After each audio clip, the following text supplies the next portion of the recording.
Welcome to Born to Explore. In this video, we wanted to show you that there's more to New York than just the big city.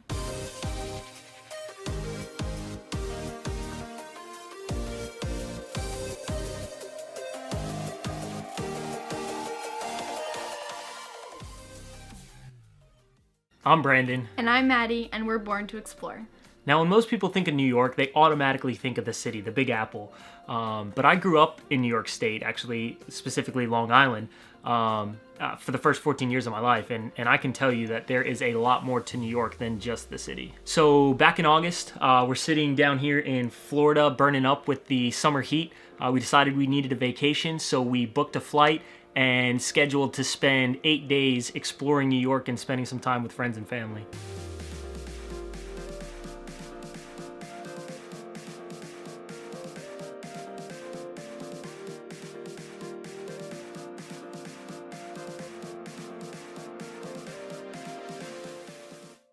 So the first thing people think of New York is the city, which is the first thing that I thought of too.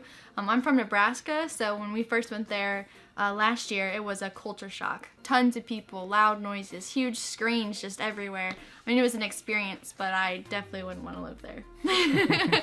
So the first thing we did on this trip, we went to the Museum of Natural History, which is huge. You know, we saw the movie, what's that movie called? Night at the Museum. Yeah, we saw that movie and I'm thinking there's like one story, just, big, whatever.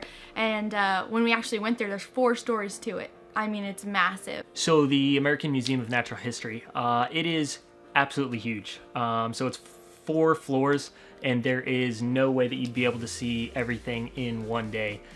So we did not get to everything, but a few of the key exhibits that I would definitely say you should make some time to go and see if you're going to spend some time there and you don't have time to hit everything, would be the ocean life exhibit. It's this huge room, 2 floors, hanging from the ceiling is a humpback whale, and then all these smaller exhibits around the side. I think down on the first floor they have a mini open movie theater that they're playing movies about sharks and stuff like that. It was just really cool to see all that. We both enjoy fishing, so it was just really cool to see that. And then the African mammals, it was just really cool. It's not African mammals, it's not something that we know tons about, so it was just cool to get some more information and see just different lions and stuff like that.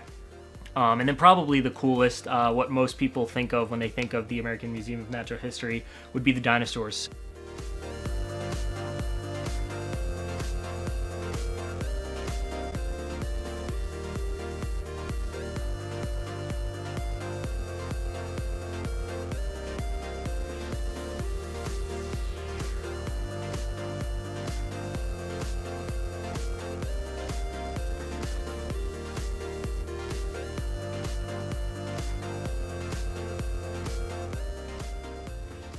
When you get up to the 4th floor, it's one whole section is designated to dinosaurs. So it's just really cool to see. After the museum, we walked out the main entrance, we grabbed an Uber and headed to the New York City High Line.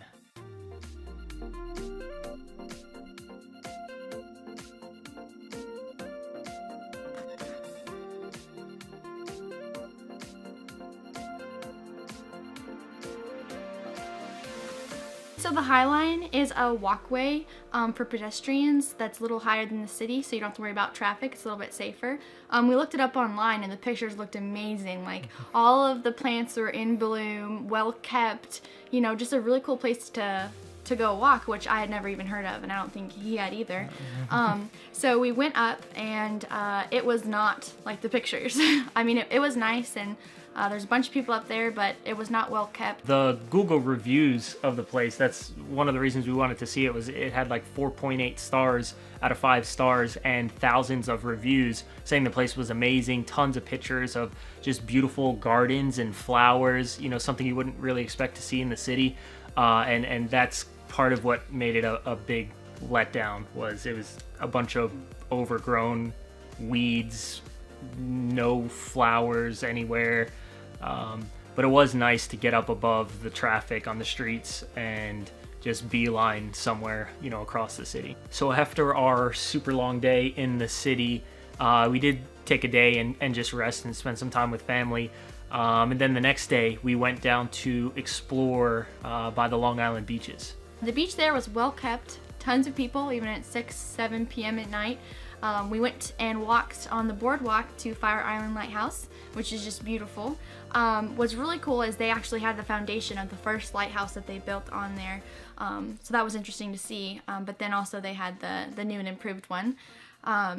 Just from the lighthouse was a short walk to the beach. So after taking it slow and exploring the beach for a day, we scheduled some time to go exploring up in the mountains with family. Total, we ended up hiking 11 miles for the day, and all of that started heading to the Lemon Squeezer in Harriman State Park.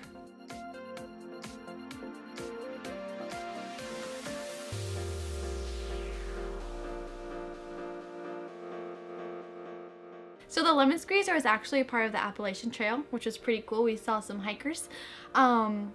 It was a pretty challenging hike. I mean, it wasn't super intense, but there was some times when it was, you know, you're walking straight up and you need a stick to climb, or you're walking straight down on the way back. It actually turned out to be way longer than we thought. I think like 3.5 miles to the actual Lemon Squeezer where we wanted to go. It was pretty fun. I mean, it was something it was cool to see. I think a little bit of a letdown for me. I thought it was going to be cooler than it ended up being. But it was cool to just have, you know, 2 huge boulders that you walk through. So we enjoyed it. So the total hike round trip for the Lemon Squeezer was about 7 miles, I believe, if I remember correctly. So once we got back, we actually weren't super tired.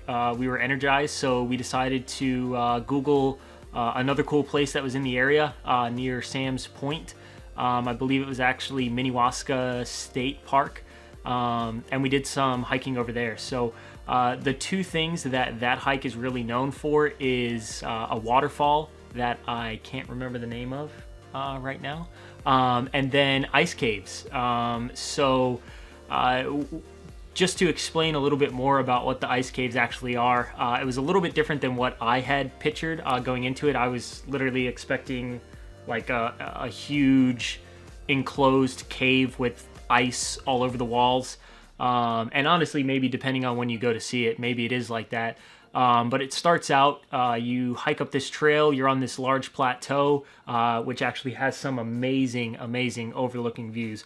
And maybe we should take a second and just talk about those. So you get up to the top of this and it just plateaus. So you can see all around you.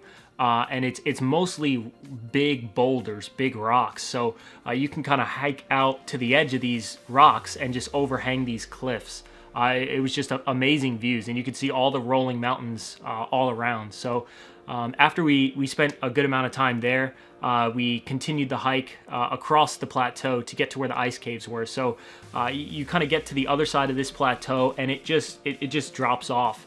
And there's a little stairs that go kind of down and around, and then you begin hiking down into this kind of enclosed cave. It's kind of like 2 big boulders on either side of you, and just standing up at the top, you can feel the temperature drop. I'm not sure exactly what the temperature drop is, but I would guess maybe 15 to 20 degrees cooler down in these caves. And so we went in August, so you know, it may be 80, high of 80 degrees, but you get down in these caves and it was perfect.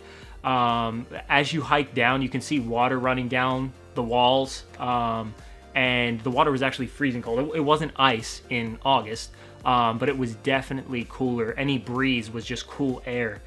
So we ended up hiking the entire little ice cave trail there. At some points you are completely closed in a cave where you actually have to duck, stay low. There were 2 little boys who came running up from behind us, skipped ahead of us, and at one point, one of the little boys, they were maybe 8 years old, bumped his head really hard on one of the low-hanging rocks. So there are some spots where you kind of really got to get around some low rocks. Definitely got to watch your head. They have some lights hanging so you can actually see, otherwise it would be pitch black in there. But yeah, it was really cool. It was our favorite part, actually, about the whole trip. It was the highlight. I think probably my favorite part was when we were completely enclosed and you felt kind of cool, because it's colder down there, and just almost at peace. Just it was so quiet, but it was really fun. So with all this hiking and walking around, I'm sure you're thinking, what did we eat? Well, favorite part was the pizza. Yeah, so we wouldn't be able to talk about New York without talking about the pizza. So it really is something with New York pizza. It might be the water, it might be something else, but it's just good pizza. So the two types of pizza that you'd want to try if you were to go up there, really any pizza is amazing up there. But the Sicilian and the grandma style pizza, just super awesome. The other thing that New York for some reason is really known for is the bagels. They're huge, they're always fresh and homemade. Any bagel shop, any deli that you go to, their bagels are just perfect, just awesome. So I would definitely recommend the Egg Everything Bagel. That's my favorite. They're just so good, always fresh up there. Also, our favorite little restaurants was Friendly's. I had never been before. He grew up with them, so he's always telling me about wonderful ice cream they had. And so we went like 3 times, I think, and just got huge sundaes. And I regretted it afterwards, but then kept going back. Just so good. Also, the other place was Peter Pan Diner. They're known for their gyros. I don't know if they're necessarily known for their gyros, but they are really good. That's actually the only place that I've ever gotten a gyro, so I don't know if I can really talk. But it's just super good there. I will never order anything else from there, but they are a really popular diner. All the locals love the place. It's been there forever. So hopefully you learned something about New York that you didn't already know. There's a lot to see in New York. It's not just the city. Upstate has beautiful peace and quiet mountains away from the craziness. Long Island has Montauk Point, amazing parks. So if you've been there, you know, and if you haven't, you gotta go. If you like this video, give it a thumbs up. If you found this video interesting, click subscribe to keep up to date with all of our new videos. We will be posting a new video every other week. So we wanted to get some feedback from you guys, so I shared a little bit about my hometown. We wanted to see what are some things that are a must-see in your hometown. So please leave a comment and let us know. Thanks for watching. And remember, you were born to explore. Go boy.